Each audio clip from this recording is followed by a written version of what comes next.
Na verdade, é mais ou menos como...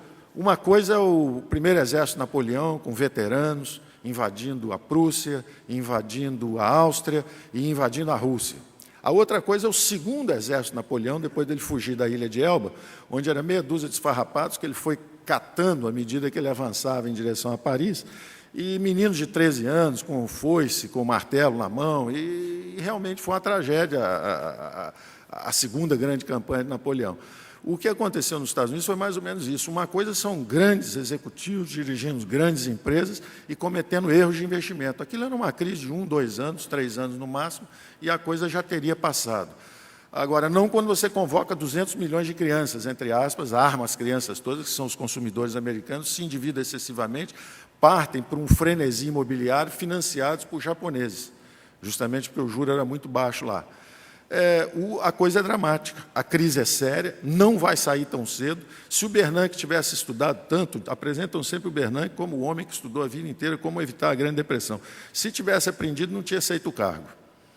Se tivesse realmente aprendido, saberia a gravidade do fenômeno que está pela frente. Quer dizer, vocês olham para a exaustão física do homem, vocês olham para a fotografia do homem, exaustão física, e o ato falho do Greenspan.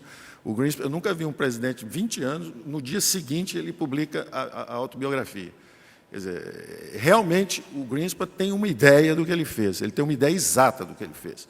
Ele empurrou a coisa até o limite, exagerou, e agora nós estamos vendo isso, o colapso do dólar como moeda de reserva internacional. Então, acabou o privilégio do dólar. E também um ponto que foi aportado aqui, verdadeiramente aconteceu, que é por que essa folga tão grande?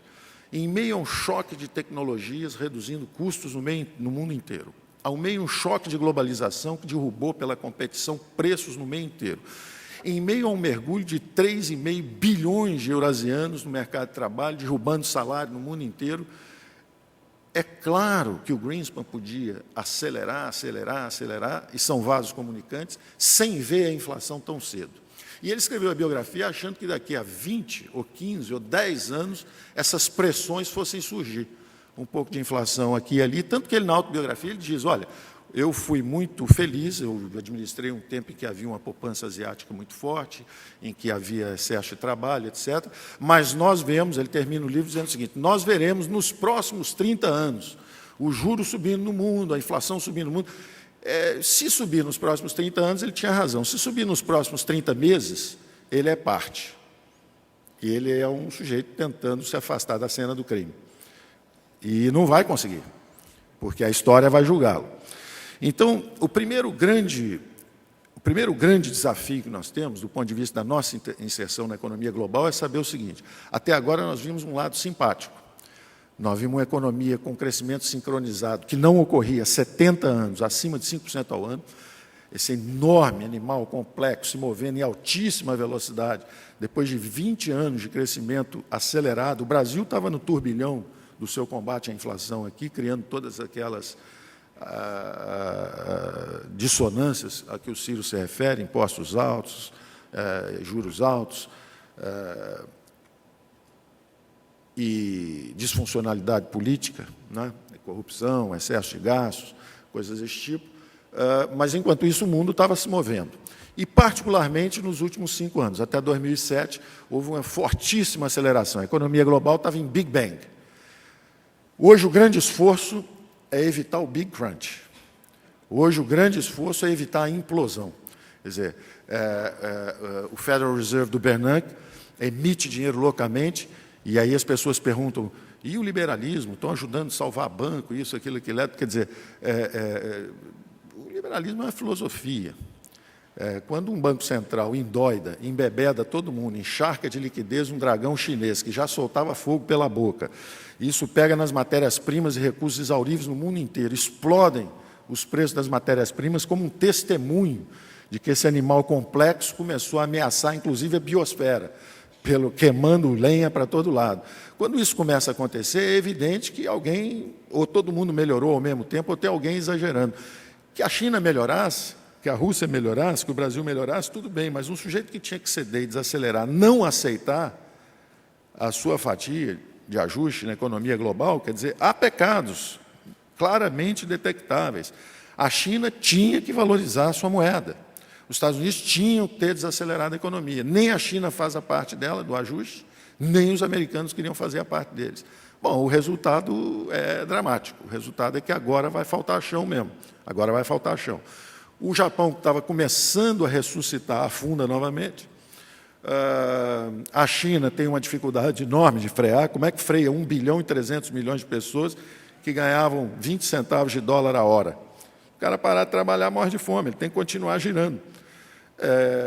E, finalmente, como bailout agora, como salvar agora 200 milhões de americanos que estão excessivamente endividados. Isso é um problema dramático. Isso é um problema dramático.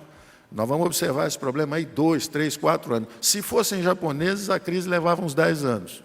Como são americanos, vai levar só uns 5, só uns 4 ou 5, mas é uma crise pesada. Então, essa é a primeira ameaça que vem para nós de lá. Até agora, nós estamos vendo o lado bom, as commodities subiram, o dólar ficou manso. Agora vem o segundo desafio, é o choque estrutural, este muito maior intensidade. Esse veio para ficar mesmo. 3,5 bilhões de indivíduos dispostos a poupar, alucinantemente, trabalhar 24 horas por dia, não tem encargos sociais trabalhistas. O algoz da social-democracia nunca vai ser o liberal. Nós não temos liberais suficientes para fazer o barulho. O algoz da social-democracia são os novos selvagens capitalistas. São os euroasiáticos. Os euroasiáticos. É o leste europeu, é a Rússia, é a China. Vêm eles aí agora com 15% de imposto de renda só na Rússia, por isso que a Rússia cresce 10%, 12% ao ano, só 15% de imposto de renda. Um enriquecimento rápido, velocíssimo. Estão repetindo experiências já que aconteceram na reconstrução da Alemanha, no pós-guerra, na Irlanda recente, na Islândia, no Chile. Quer dizer, eles estão vindo com tudo. E estão vindo livres, sem o peso, justamente pelo excesso do... E, interessante, o socialismo, pelo menos, deixou uma herança interessante, porque, pelo menos, deixou lá o pessoal mais ou menos no mesmo nível. Então, vê aquela massa homogênea e sabendo que eles vão ter que admitir, que, exatamente por terem sido deserdados pelo Estado Central, eles têm que prover pelas famílias e pelo futuro, pela aposentadoria deles mesmos, pelo menor, pelo idoso. Então, a taxa de poupança é fortíssima, a taxa de acumulação é muito rápida. Quando você tem uma taxa de acumulação muito rápida, uma coisa é um brasileiro com a mão arrancando grama, a outra coisa é com uma tesoura, aumenta um pouquinho a produtividade, a outra coisa é com a máquina de cortar a grama, é bem mais rápido, outra coisa é com um trator. Quer dizer, quanto maior a acumulação de capital e de tecnologia, mais rapidamente a acumulação de salário, maior a valorização do salário. Então, esse choque está aí para ficar. Isso não vai, o capitalismo jamais será o mesmo. O que nós estamos vendo, nós vamos ter saudade dos americanos, nós vamos achar que eles eram uns caras simpáticos, falavam coisas interessantes. O que vem por aí é algo que nós não conhecemos. O que vem por aí é algo que nós não conhecemos. Eu já olho para os Estados Unidos mais ou menos como nos anos 40, nos anos 50, nós olhávamos, intelectualmente, olhávamos para os ingleses. Já começaram a descer devagarzinho. Já começaram a descer, já estão descendo. Começou a descida. Porque alguém, em outro lugar, adotou aquelas regras. E gato gordo não demora muito nesse mundo. Né? Engordou um pouquinho, parou de trabalhar, tem sempre um chinês querendo vender mais barato. Como é que nós vamos encaixar nisso? Como é que nós vamos encaixar nesse desafio? E aí vem uma agenda que eu acho interessante. Grande, grande. O Brasil devia ancorar o peso real, a moeda da América Latina. O Brasil devia ancorar o peso real. Todo mundo tem peso. É peso chileno, peso peruano, peso, é tudo peso. E nós temos o real.